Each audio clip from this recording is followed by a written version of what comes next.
want to welcome you to the 6th annual Building Bridges event. My name is Michelle Gavins. I'm a parent in the district and a proud member of the SEPTA board. I see all sorts of people here, from district personnel, parents and kids, and people who are just interested in our subject, and I want you to know how grateful we are that you're here this evening. It takes a lot of people to pull together a presentation of this magnitude, and so for everyone who did something, anything, however small, however big, I just want you to know we appreciate it. It's too many people to thank individually. So thank you in group for what we've pulled together here. All right, so building bridges, that's an interesting term, building bridges. See, around here, when we talk about building bridges, people tend to think about this bridge, the new Tappan Zee Bridge, the new Mario M. Cuomo Bridge. But that's good that we know a thing or two about building bridges, because you see, bridges connect places, and bridges connect people, and bridges can connect ideas, and bridges can provide a new perspective. And that's the goal of SEPTA's annual Building Bridges event, to build a bridge to a new perspective on the achievements of people with disabilities. So several years ago, this event hosted author Jesse Saperstein. He taught us lots of really interesting things, but one idea that has stayed with me, imagine that, stayed with me since 2015. I can't remember what I had for dinner last night, but I remember this from Jesse. He said that as a society, we have a problem. We mispronounce this word. We're not getting it right, and we do it wrong. And Jesse pointed out that this is how we say it: disability. The emphasis is on the dis. And what Jesse taught is that we should be pronouncing it this way: disability. Disability.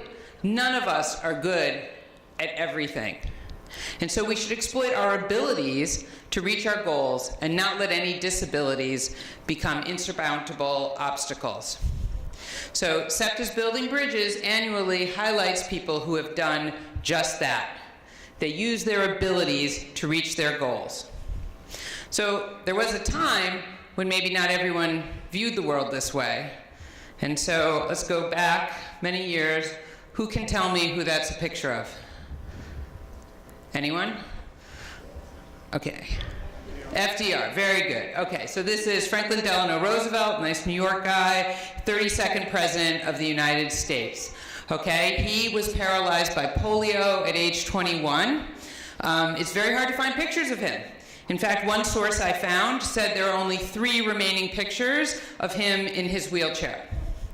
Okay, and I find this rather ironic, I don't know, amusing, that the gentleman who is so famous for the line, "The only thing we have to fear is fear itself," yet he seemed to fear what people would think if they saw him in his wheelchair. But fortunately, a lot of things have changed, and I want to introduce you to someone who I think has no fear of being seen in his wheelchair.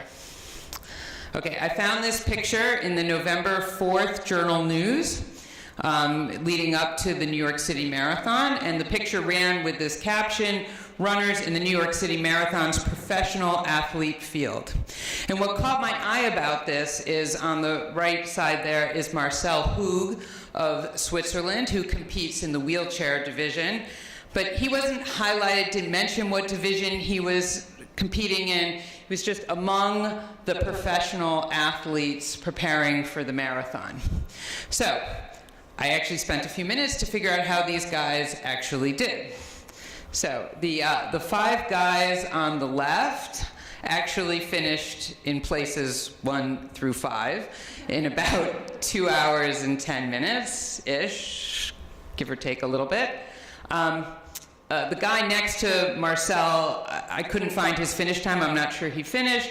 And then Marcel Hug, guess what? He was the fastest of all of them. He won his division. He won the men's wheelchair division with a time of 1 hour, 37 minutes, and 21 seconds. Okay, yeah, that I think is very impressive. So I did a little math, because that's the kind of thing I do. 26.2 miles in just over an hour and a half. Okay, that means he was doing each mile on average 3 minutes and 43 seconds. A little more math, that means he, propelled by his hands, goes 16 miles per hour. Okay, that's fast, and that's why he's the professional.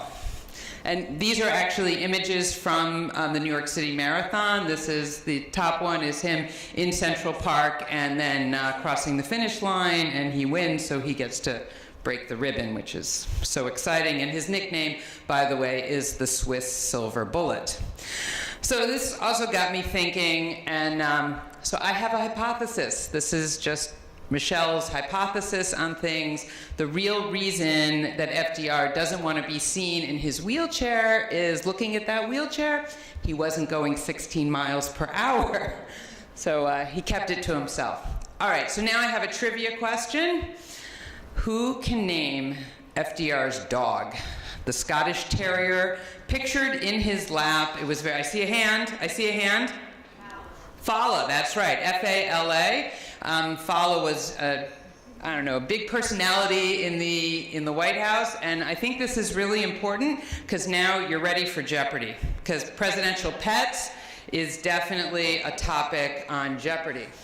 So I realize it's 7 o'clock. It means that we're all missing live Jeopardy right now, which is a big commitment, especially since it's Tournament of Champions week. But just in case you missed it, on November 2nd, there was a player who I think you all want to meet, if I can handle the technology here. Kelvin Smith is a PhD student, in spite of the fact that he's living with an autism spectrum disorder. Now, what exactly does that mean, Kelvin? Well, it's at the age of 10, I was diagnosed with Asperger's, which is under the autism spectrum disorder. What that entails, basically, is I have a really hard time with social interactions and... Oh, Jerry, Sam, help me. Kelvin Smith is a PhD student, in spite of the fact that he's living with an autism spectrum disorder. Now, what exactly does that mean, Kelvin? Well, it's at the age of 10, I was diagnosed with Asperger's, which is under the autism spectrum disorder. What that entails, basically, is I have a really hard time with social interactions and... Okay, well, technology is not my friend, but let me tell you, I'll summarize, I guess I need this. Let me summarize what he was going to say. I wish you could hear him say it himself, but he gives a shout out to his mom and his granddad, who were extremely supportive throughout his life, and then he says, I want to encourage everyone to continue to be a winner. And I really wish you could hear him say it himself. But apparently not, and let's just hope that the next video runs better.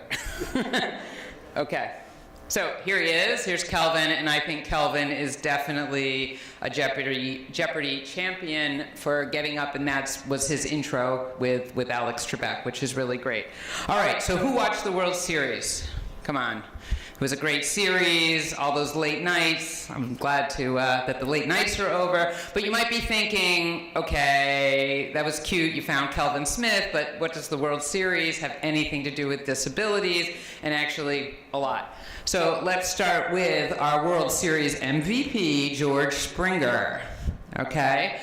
George Springer, I don't know if you guys know this, he's kind of a local guy. He grew up in New Britain, Connecticut. He graduated from the University of Connecticut, played ball there before he went pro. But did you know this about George Springer? He was ostracized as a child for a severe stutter, really traumatized by it to the point that he wasn't speaking much. Now, he's a spokesman for SAY, the Stuttering Association for the Young. And on their website, George Springer is quoted. He says, I totally embrace my stutter. It makes me who I am. And he talks about how overcoming that baseball was that safe place that he found and gave him the confidence that he needed to face his challenges. So go George Springer. In case there are any Dodgers fans, I don't want you to feel left out at all. So I want to introduce you to the LA Dodgers center fielder, Jock Peterson. Here he's pictured with his older brother, Champ Peterson. Champ is an occasional bat boy for the Dodgers.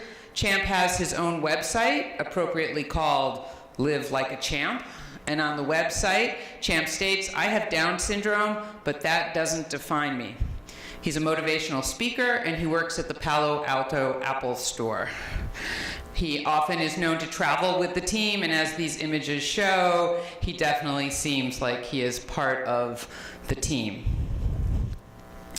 Okay, but reality is, not all of us have a brother in the major leagues. And unfortunately, employment statistics for people with disabilities are quite grim. So you may be thinking, this has nothing to do with me. But maybe it does. And so I just want to leave you with this one thought. What's the two things that are, the joke is, are certain in life are death and taxes. We all have to pay our taxes. And if there's a population of people who are unemployed or underemployed, they're not paying taxes. And when we provide jobs for more people, that creates more taxpayers, and that actually benefits all of us. So vocational training to find appropriate employment for all people actually benefits all of us and all of our society. So our district does a great job ensuring that all students maximize their abilities despite any disabilities, because the goal is employability. For our district's intellectually and developmentally disabled students, high school students in particular, our district provides vocational education to teach the skills necessary for success in the workforce. Part of the vocational education program is practicing real job skills in real businesses with the assistance of a job coach. And this is the type of training that our speaker tonight, John Cronin, received from his high school. So we salute those local businesses pictured here who currently host a Mamaroneck High School student and a job coach in a job training opportunity. These are unpaid job training opportunities, and when you frequent these organizations, you should be sure to tell them that you know what they're up to and you think it's great, because they should get the kudos from as many people as possible, because I think it's really great that this many organizations. But under the direction of our Assistant Superintendent, Nora Mazzone, and our directors right next to her, Jennifer Monaco and Michael Joseph Mercanti Anthony, got it all right? He has a middle name too, can you believe that?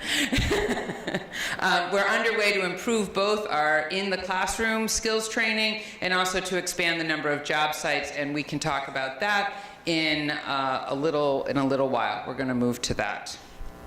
All right, but meanwhile now, tonight, we welcome John and Mark Cronin, founders of John's Crazy Socks. They don't just provide a training site, they provide individuals with disabilities a job. So now to introduce John and Mark, let's watch a Fox Business segment that aired in October, and let's all say a quick prayer that it plays. My catchphrase, socks, socks, and more socks. Hi, I'm Zach Vernon of the boss. My name is Mark. The name of the company is John's Crazy Socks. John is my son. We are co-founders, and he's the inspiration for the business.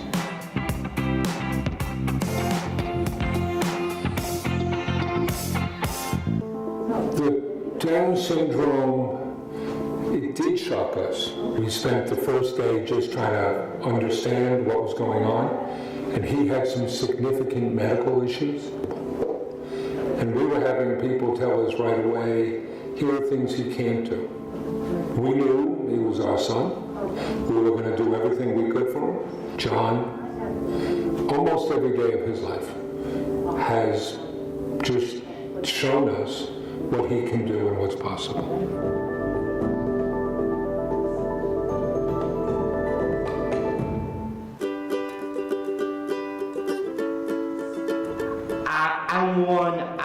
greasy socks. I want greasy socks all my life. I said to my dad, Dad, I really want to go to a business with you. I get started an online store. I did that bananas. We have over 1,300 different sock styles. We have knee highs, over the knee, Boxing socks, we have shoulder socks. crew socks. We have low cut socks. We have here, right here, Iranian socks. We're on a mission to spread happiness. We spread that happiness using socks. In the beginning, just trying to get inventory was difficult. But I think there was an assumption on many that this was this kind of quaint little business that you were doing part-time and on the side. When they find out that in our first year, we're going to do $1.2 to $1.3 million, that makes people sit up. We have to write thank you notes to Peter King and the congressional staff we met with. I got put decorating in it, candy, everything on it, and set it up, boom. We don't want to be a charity that people think, well, that's nice and it's subsidized. We're demonstrating that by working with people with special needs, they become an asset, they become a reason for our success, not a liability, not an obstacle. And so we had to overcome that.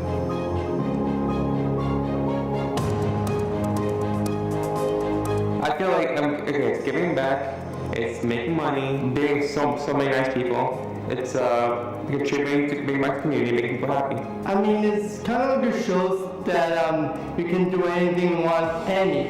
It feels good knowing that I got a full day of work and I can go home and I'm happy.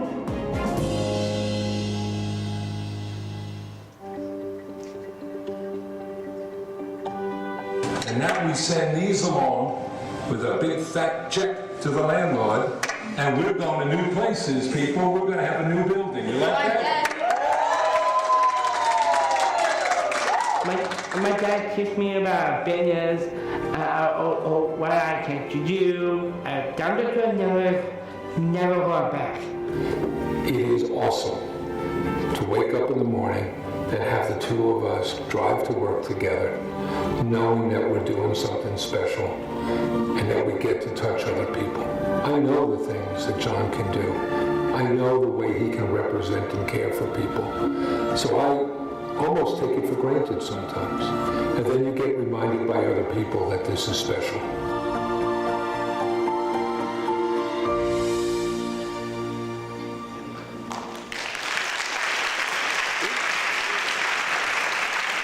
All right, so you beat me to it. I was going to say bring our tiger paws together to welcome, but you've already done the applause. Let's welcome John and Mark Cronin.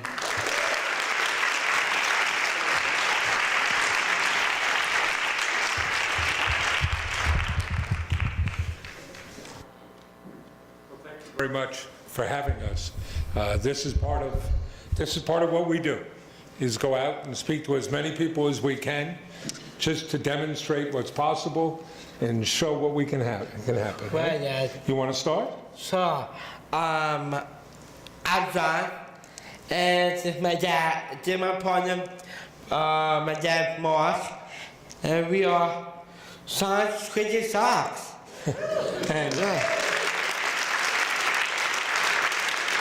And what's our mission? Spreading happiness with socks. Right. Now, you have Down syndrome, right? I do. Does that hold you back? That will never hold me back. Right? Does it stop you from doing anything? No. Okay. So this is what we wanted to do. We're going to talk a little bit about our business, how we got started, and what we do, and then talk about some of the implications and things we've learned that might be helpful for other employers, for parents, and for people with disabilities, and ultimately for public policy. And we'll try to entertain you along the way. All right? So here's our story. John, how old are you? I'm 21 years old. So last year, he was finishing up in the school system. We're down on Long Island. John was Right. attending what school? I go to a Huntington High School, and I spend time in Wilson Tech program. I want to know, before I say anything, I want to give shout out tonight. Two awesome teachers. One, Dr. Murphy Jackson, and a third person, and my PE teacher, Mrs. Clay. How work she did to me, how I speaking right now. That's good. So like some of you here, and what happens here in Mamaroneck, John, half a day was studying life skills at the high school and then Yeah. spending his time at the BOCES tech program. His last year, what did you study your last year? I said last year retailing. Which turned out to be fortuitous. But he knew school was coming to an end, and like everybody else, was wondering, what do I do when school is over? And we were looking at different programs, job placement programs. We took a tour of St. Rose College in Albany, and you came, and what was your idea? What do you want to do? I came up to my dad. I want to go business with him. So you want to come into business with Right. me, and we had to come up with some ideas. I did. John had a few fanciful ideas. One of them was we should Yeah. open a food truck. There was a problem, though. Right. What was the problem? Problem is, both of us can't cook. So in November, what did you come and say you wanted to do? I said to my dad, I want to sell more socks. He had this idea because your whole life you were wearing crazy and colorful Right. socks. Colorful and fun and comfortable, and let me be me. Right. So he had the idea. He had the name, and he had the idea, let's sell this online. Now this is kind of the entrepreneurial approach. We did no planning, no analysis, I shouldn't say no planning, but no analysis. We didn't do deep market research. Our idea was set up a minimally viable product. Let's set up an online store and see the reaction. So that's what we did. We built a website. Those of you that do online commerce, we set it up in the Shopify environment. We went out and got ourselves some inventory. We did almost no marketing. All we did was set up a Facebook page with a couple videos of who? This guy. And what day did we open? We opened on December 9th, right last year, 2016.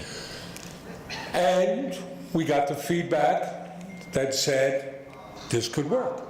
We sold 450 orders and brought in about $13,000 in revenue in December. So we learned four things. One, people want to buy socks.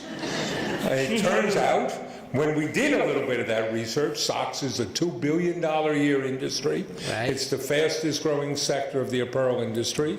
Most everybody wears socks. Not in the summer, but most everybody wears socks.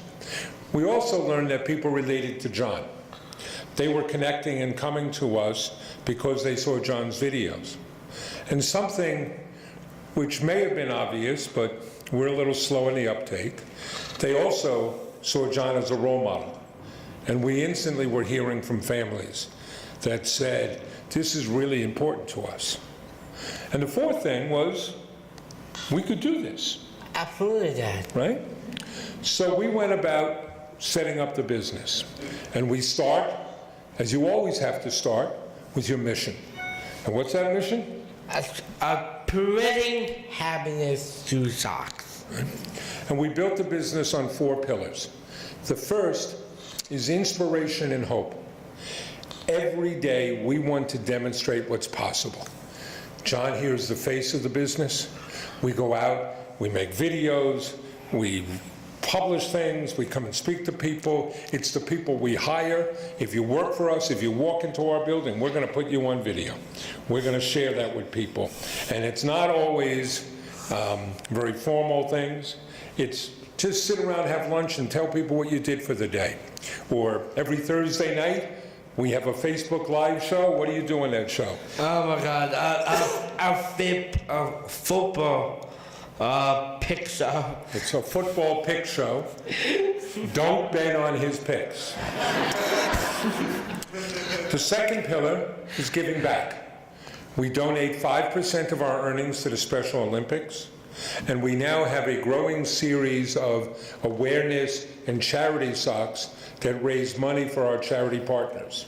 So what was the first awareness sock? First awareness sock is a Down syndrome socks. And who designed that? I did because I designed purple first Down syndrome sock, 3 Heart 21. And here's again kind of our mindset. It turns out, and you would think I would have known this, having a young man with Down syndrome in the family, people celebrate World Down Syndrome Day by wearing crazy socks. We went out looking for a Down syndrome sock, and we couldn't find one.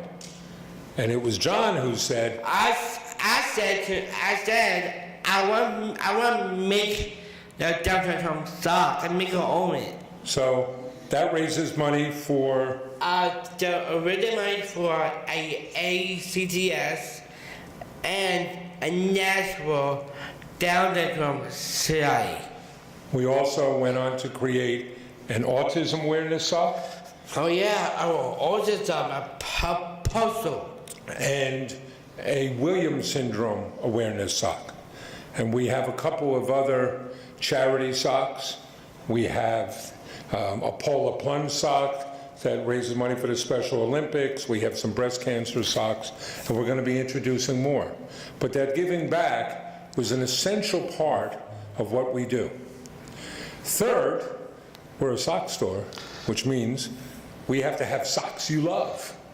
And how many socks do we have now? Now we have 1,400 different kind of socks. So we are, as a sock store, a one-stop shop, and you can come and get all the socks you want. Yep. And we may have 1,400, and we add some every day, and every day we hear from people, but could you carry this one? So we're adding more all the time. We have a Sock of the Month Club. What else? And every Monday we have Monday Madness mystery bag. It's a grab bag, Grab bag. 3 socks, Yes. $15. John goes into the warehouse and picks out the socks that will be in it. We do a Monday evening Facebook Live show, and every week I say to John, can you tell me what's in the bag? And every week, what do you say? Let me think, Dad. No way. I say no way, but it's a surprise. It's a surprise. Then, the fourth pillar is we make this very personal. If you can't tell, this is very personal for me. I get to create a business where my son will have meaningful work to do. I love it, Dad.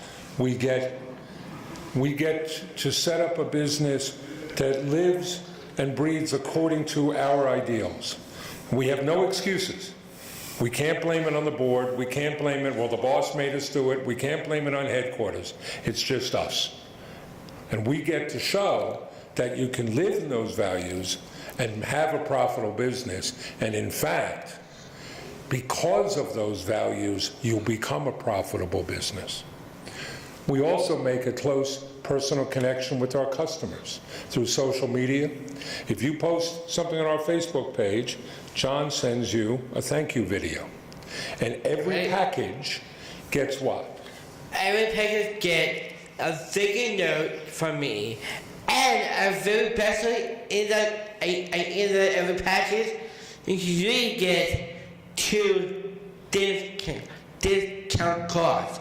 One for customers, my other one is a customer. I give away other discount cards, and I YouTube have you love candy. So every package, a thank you note and some candy. We're out competing with Amazon. And Amazon is going to deliver in 2 or 3 days. We do same-day shipping. We deliver the same way, except Jeff Bezos does not put a thank you card and candy in the way John does. So what do we have here? We're creating a business model that says we are going to put disabilities and people with learning handicaps at the center of the business, and we are going to succeed because of that. Today, we are an e-commerce company, but we're also a content company. We have a retail mission, and we have a social mission, and they're indivisible, and they're self-reinforcing. We succeed as a sock store because of the social mission. If we didn't have that story, if we didn't have that social mission and the giving back, you would not have heard of us. At the same time, if we had a nice message, but we didn't have good socks and we couldn't get them to you, we wouldn't be here. They're combined and inseparable. And we are a for-profit company, though right now we actually aspire to be a for-profit. We're still in startup mode. And that's important too, because, and I mentioned it in this news piece, if we set ourselves up as a charity, it would be too easy to dismiss as this is only viable because of donations. But what we're showing is, no, this is a real business with real customers and real revenues that's succeeding because of John and because of others and the way we lead the business. So, how are we doing? We are just over 11 months old.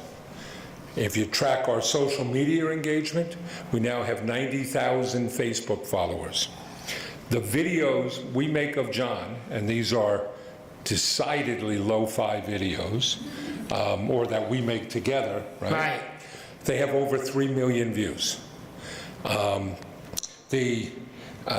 Each week, we get between 5,000 and 6,000 social media engagements, comments, shares, and the like. And when it comes, we got strong customer support. We now have almost 2,000 reviews at the site. 98% of them are 5-star reviews.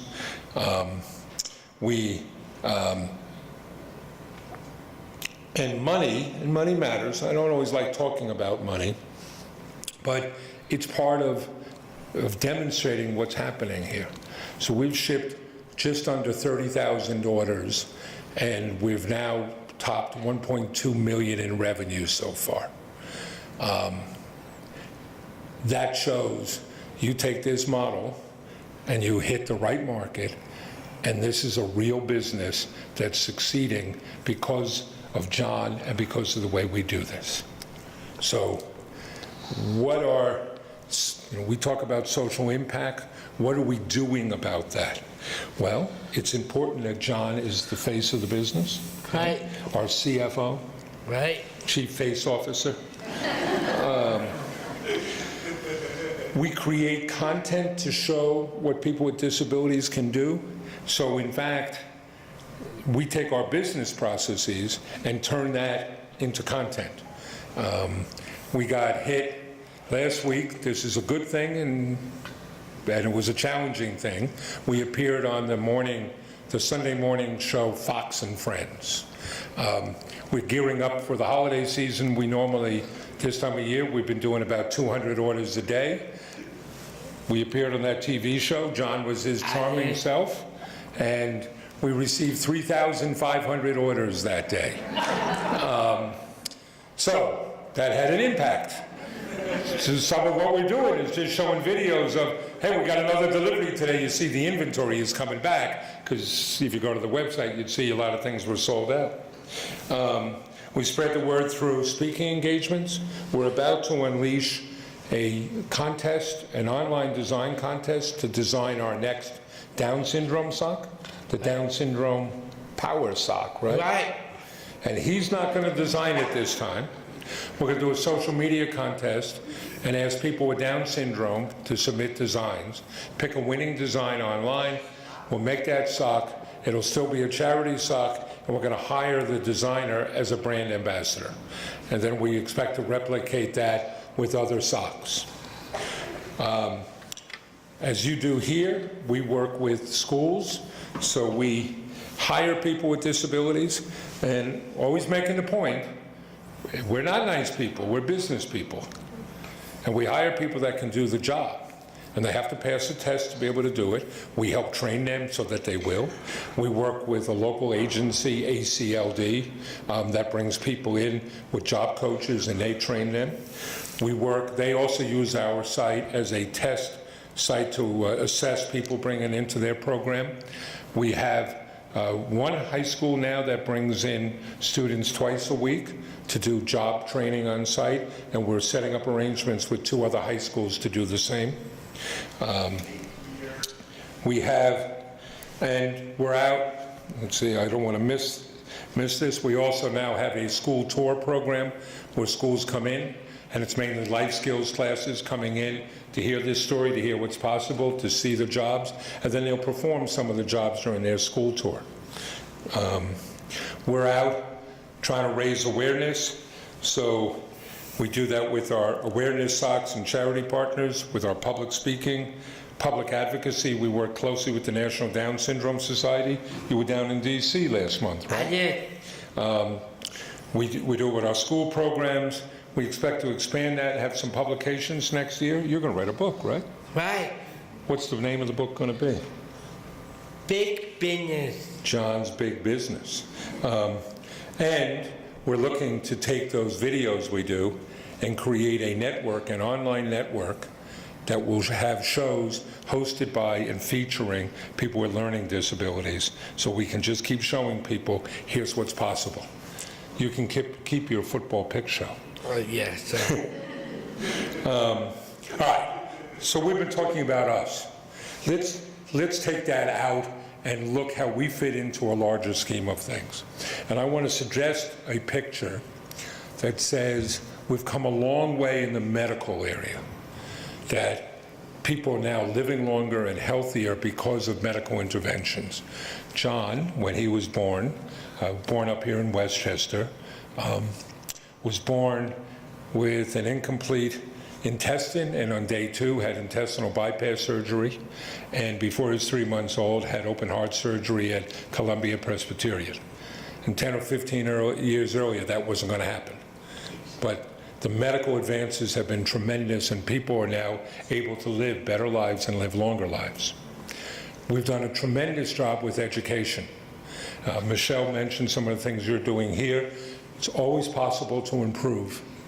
But now, most of our schools, particularly in a state like New York, have robust programs, and you can get terrific programs in the school systems. The next big challenge are jobs. When you hit that 21-year-old age, you hit a 21-year-old cliff. You're in school now, and everything is right in front of you, and you have great programs, and they're easy to access. Once you hit 21, good luck, you're on your own. You may only need 1 advanced degree to be able to figure out the system. And New York is a good state. New York has a lot of programs out there. And when it comes to employment, Michelle showed you some of the terrible numbers that people face in looking for employment. And that's the big challenge that I think we have in front of us. So, what lessons are there for employers? I would suggest that employers have an imperative to hire people with special needs and with disabilities. Not because, well, it's a good thing to do, and not because that would make you a nice person or you'll feel better if you go to church or to temple, but because it's an economic necessity.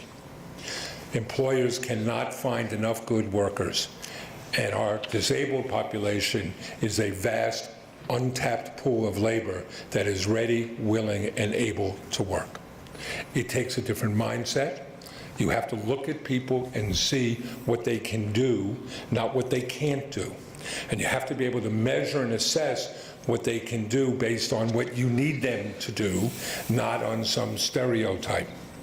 And the rewards are rich. But I can give you some examples. I mentioned before that we had this surge of 3,500 orders, so what's that? 1,500% increase in one day. We had to get workers to get that done.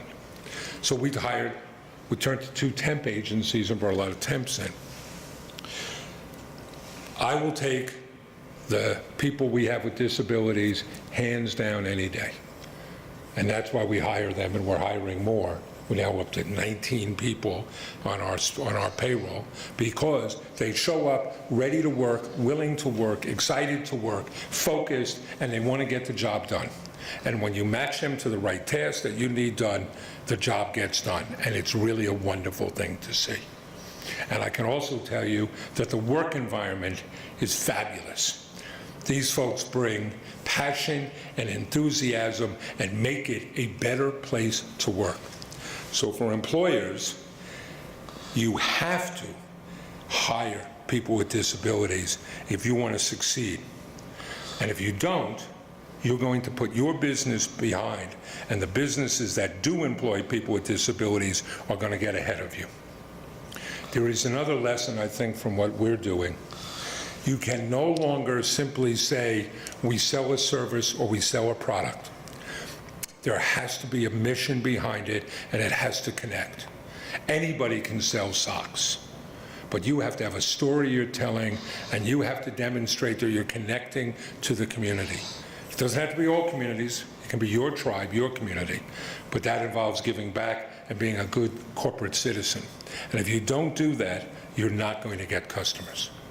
So employers have to lead the change in their own self-interest. There are lessons for individuals and families.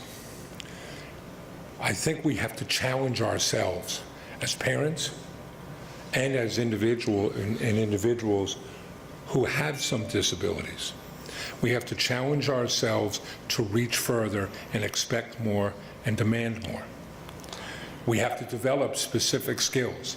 So I'll tell you, we hire people, and we want to hire people, but only if they can do the job. So we're filling a position we call sock wranglers.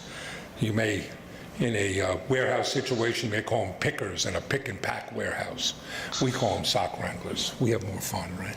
My dad. Right? And this is what we do. And this applies to everybody. You come in, we talk to you about the values of the company, and then what we want to see is what can you perform. So the first phase is you go and shadow somebody, and you learn what they're doing. And the second phase is then you pull some sock orders on your own, and when you're ready, you come and tell us, I'm ready, and we give you a simple test. Take 5 orders, we're going to measure how long does it take you to do it, how accurate are you.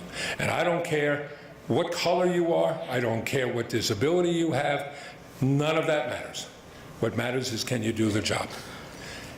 But that's important to know, because yes, we hire people on the autism spectrum, we hire people with Down syndrome and with other disabilities.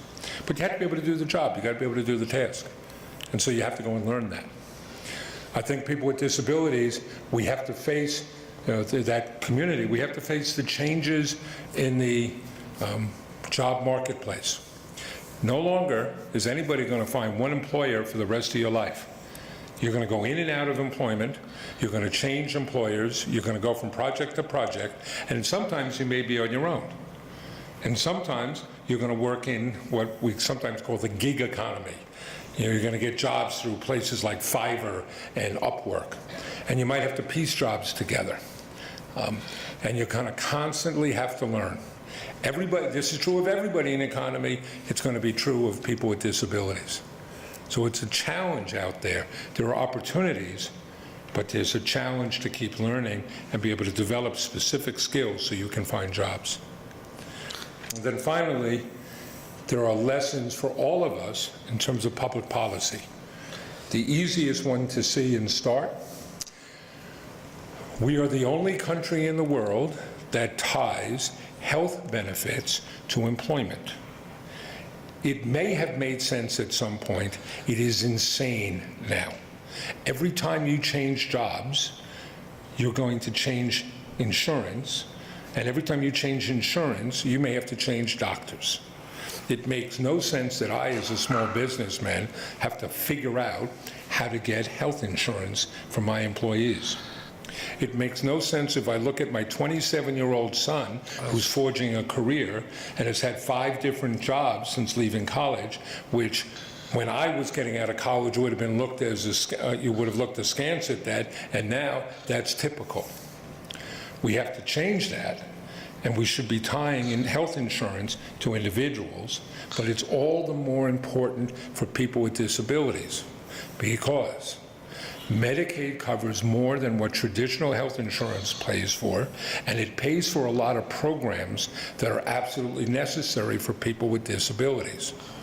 So we can't have people dependent on their employer for insurance, and they need to be able to maintain that Medicaid insurance, which brings to the second big issue. People with disabilities now, and many of you already know this, you get SSI. And when you get SSI, you get your Medicaid. But if you make too much money, you lose your SSI. And if you have too much in assets, you lose your SSI. So people with disabilities are forced to make a choice. Do I work or do I keep my benefits? So we hired people, some of the people you saw in that video, Matt and Alyssa. Alyssa can only work 12 hours a week. Matt, he would work 60 hours a week if he could, because he loves coming to work. He can't work more than 20 hours a week, because if he does, he'll lose his SSI. And that is a terrible choice.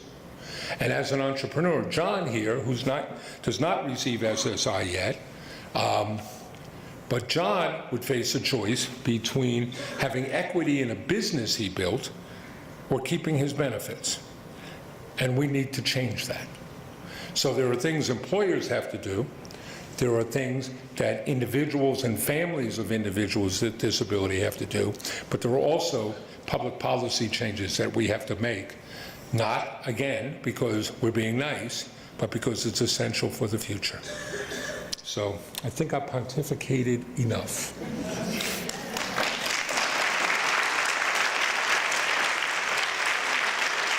Would you like to sing? Sure. You want to sing? Or you want to dance a little?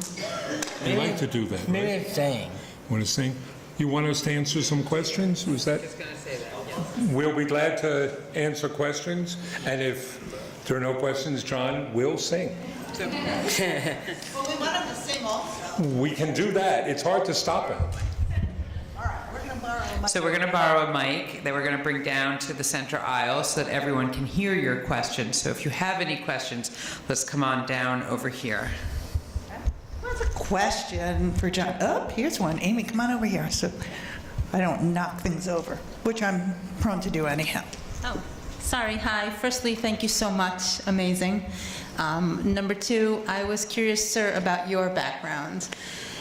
I have a checkered past. I spent most of my career in the healthcare field. I ran the Medicaid health program in New York City back in the 80s, because I'm old, so I've been around. I ran healthcare, technology, and management companies. I also ran some political campaigns. I ran the Obama campaign on Long Island in 07 and 08. You learn things along the way. I have not previously been in the retail game, but there are, you hear frequently how you can group people in categories. So here's one. There are people, and we all do this, who you look at a situation and say, let me tell you all the reasons we can't do this. Let me tell you all the reasons it will fail. And then there are folks, let me tell you how I'm going to figure out how to do it. And that's what we've done. I do want to make clear, this looks like it's a success so far. I have to make sure we don't screw it up. And I've had a lot of success. I've had successes in the past, but I've also had failures. I bet not many of you have your copy of Baseball for Windows 94, which the New York Times loved, but we lost every cent on. There's no magic answer. I wish I could tell you, I'd like to tell you that, well, I have a lot of brilliance, and that's how we've done this. That's not true. And a certain amount of it was luck of hitting in a market that fit right for us. Does that answer the question? Okay, we got people lining up here. I wondered, what sports did you like when you were a kid? I love Special Olympics. I play basketball. Sometimes Tuesdays and Thursdays, track and field, and sometimes Wednesdays is flu hockey. And sometimes I play soccer for a high school sports club, and every Sunday I'm running down the beach. I snowshoeing. Snowshoeing, wow. And bowling too. Wow. We've got some Special Olympians here you might want to talk to before you leave tonight. Okay, next question. So what did you do when you were a kid? What'd you do as a kid? I do a kid. I'm more easier. I'm kid right now. I love a fact of who I am, and right here next to me, this guy, how he raised me, because I love him very much. Yes, but that doesn't answer the question. What'd you do as a kid? I know I'm a kid. Well, you did a lot of things, right? School? Oh yeah, school, sports, camp, travel, sing, dance, dance. a lot of things. Yeah, break it down. Break down. Will you ever stop putting candy in like the things? Will you ever stop sending candy? I never stopped candy. I want to give all the candy. I want people to love. But we've had a challenge actually with the candy. We started originally with Hershey's Kisses until we started getting a few emails from people in Florida saying, so we moved to M&M's due to the old commercial, melts in your mouth, not in your hand. That turns out not to be true. So we've gone to Skittles, and sometimes if it's going to northern climes, we throw in the Hershey's Kisses. Okay, come on down if you want to ask a question. Garrett, want to ask a question?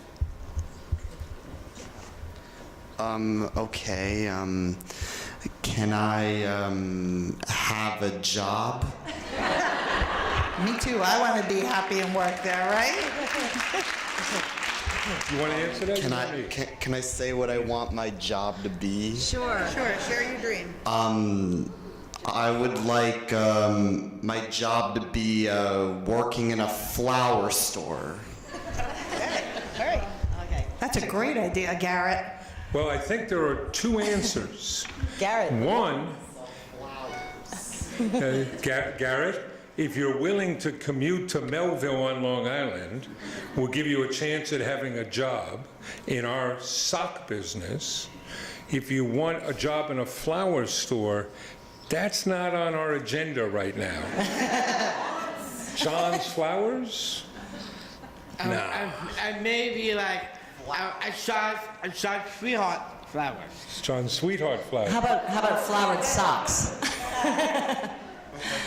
Hi, I'm Linda Banta. I'm Garrett's mom, and Garrett is at the high school here, and he's 18, and we're looking at... The high school? No, you're in the high school now, and... Oh, I thought you meant the high school. He likes to sing and dance also, if you want to dance.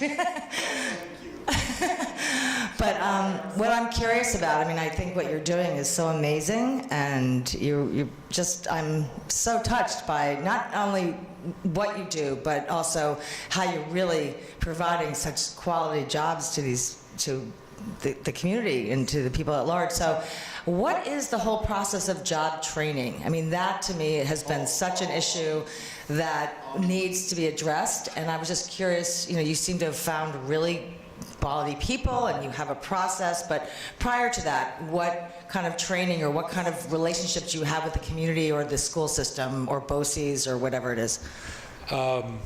Okay.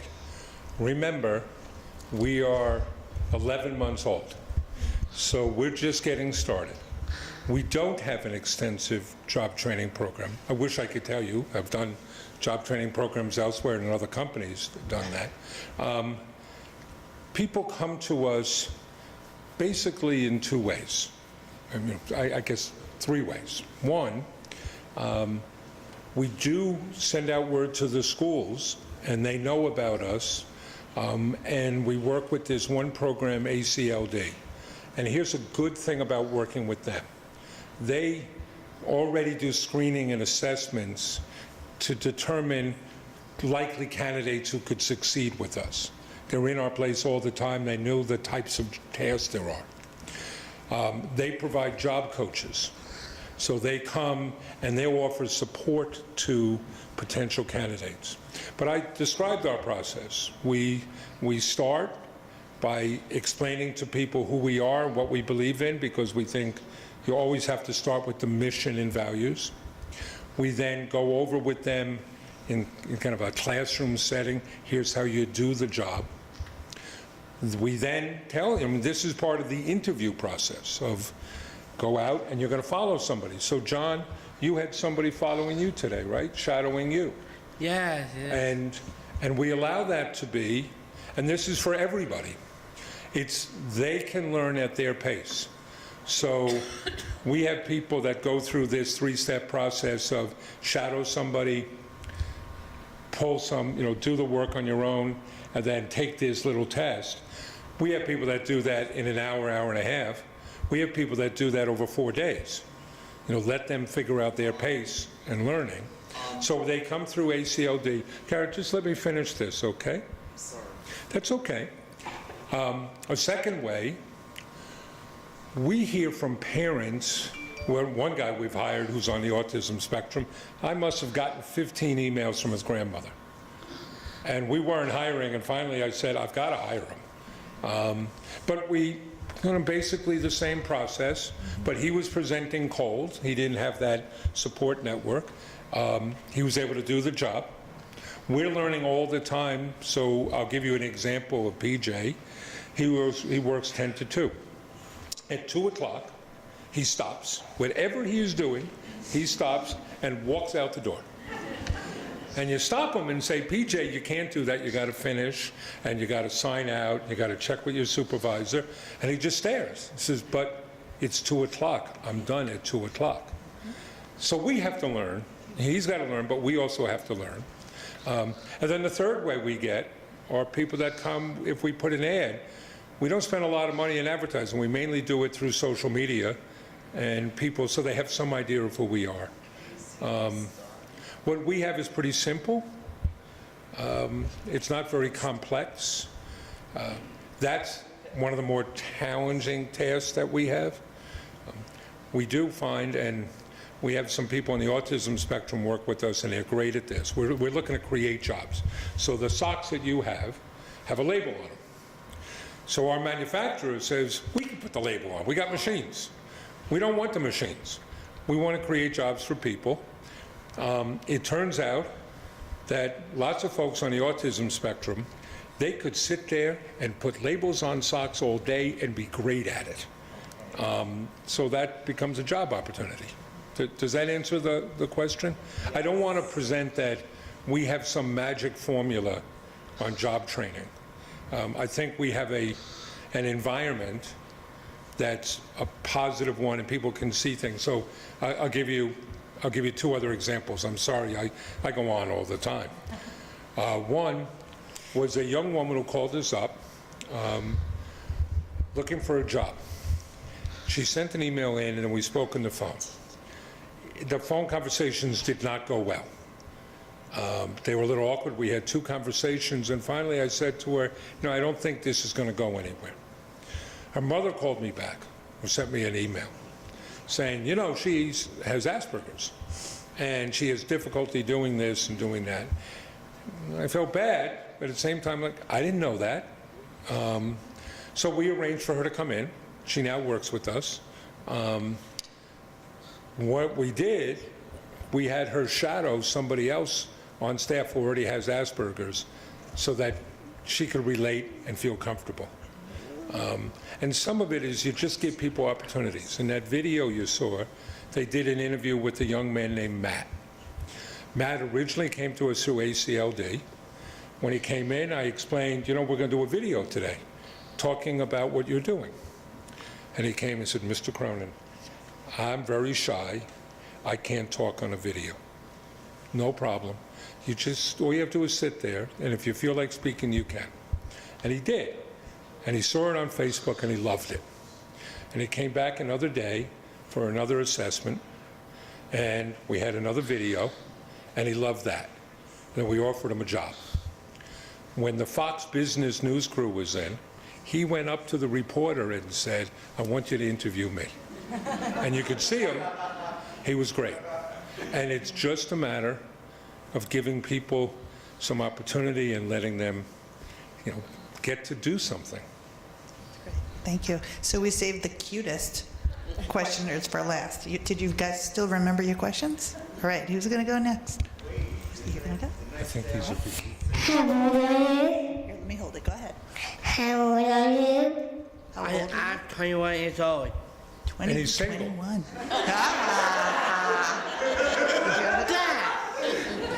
Well, some guys, they take up the guitar to meet women. Oh, jeez. John, he started a sock business to meet women. Yeah. A question, Ellen? All right. I think we have 2 more questions. Do you have a question? What's your question? Can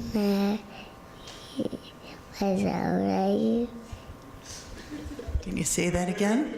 Can you say that a little louder? Say it again. How are you?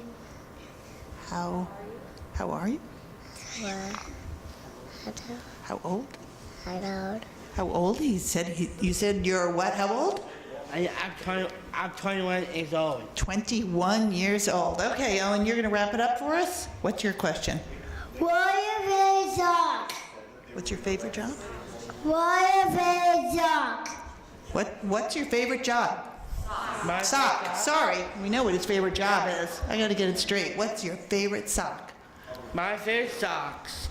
Forgot the word I said. Oh, look at me. Okay, Dad, I forgot my line. Oh, you forgot your line? Do you have a favorite pair of socks? Is there one pair that you like more than any other? I don't have one. You don't have one. Too many to choose from? Yeah. Look about that. I don't have. So I have so many socks, and let me be me. His favorite sock seems to be whatever pair of socks he's wearing. Yeah. And did you show people what you're wearing then? Actually, I wear. Oh. Look at those socks, Michelle. Tonight, the favorite pair of socks is, of course, our Tiger Pride socks. Right, tonight we have our custom designed by John's crazy socks just for our district so we can all wear our Tiger Pride, right? So at least tonight your favorite sock should be these, John. What do you think? That is a great sock. Yeah. And look, and you're modeling them for us, right? Yes, I am. That's great. All the time. I believe Michelle shared with you, and I messed up on one thing. We left some cards that we had made up for tonight at home or in the office. I'll get to that. But, you're going to get to it? It's going to be on the screen. I don't want to steal your thunder. Because, Sam, you're going to Well, put thank you that very on. much for having us. Thank you. Yeah, thank you so much. Don't go too far.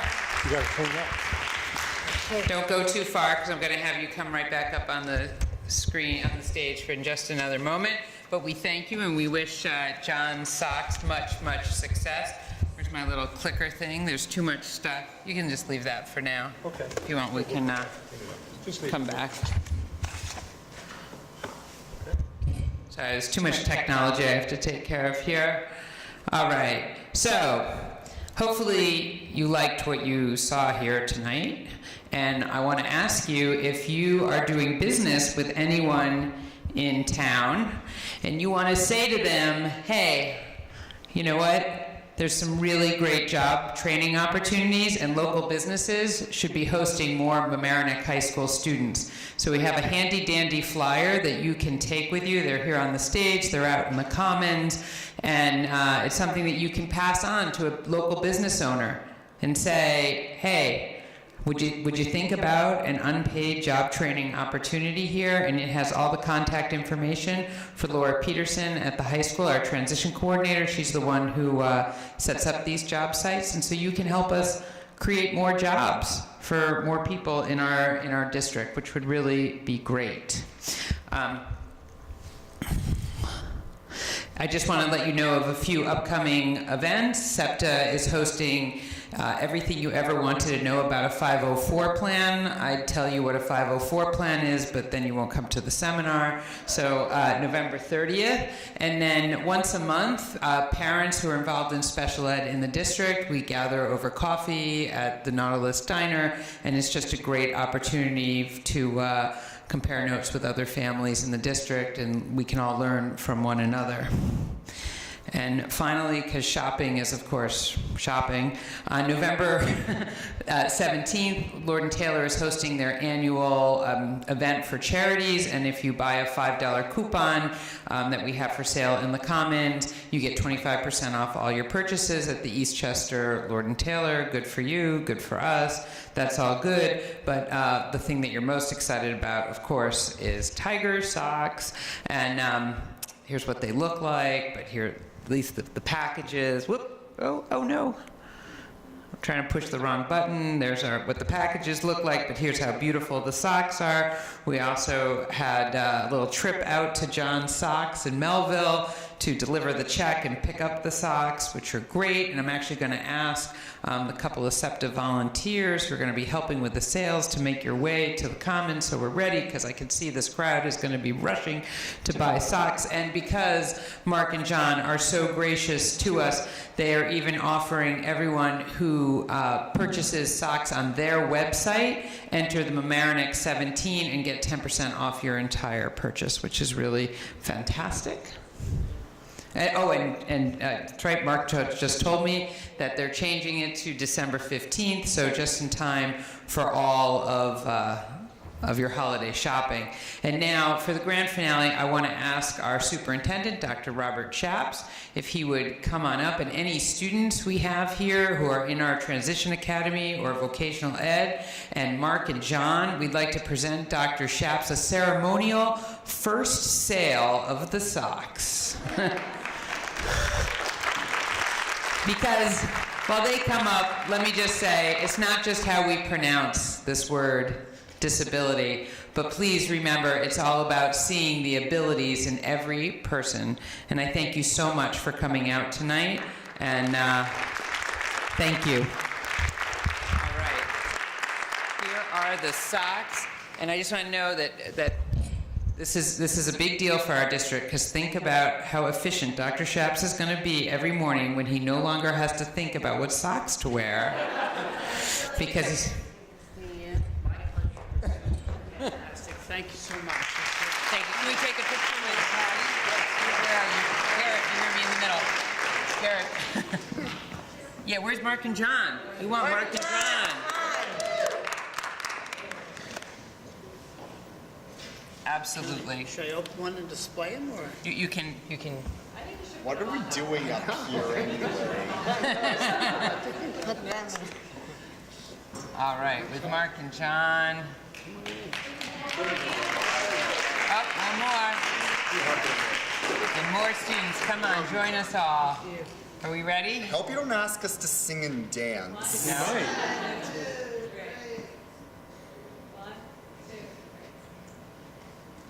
No, thank you. Thank you all. Thank you all for coming out. And please, in the Commons is your opportunity to buy socks, which would be a great thing. And I know you all want them.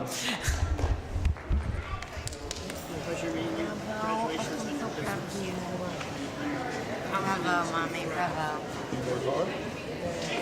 What about me? Are you proud of me? I'm done.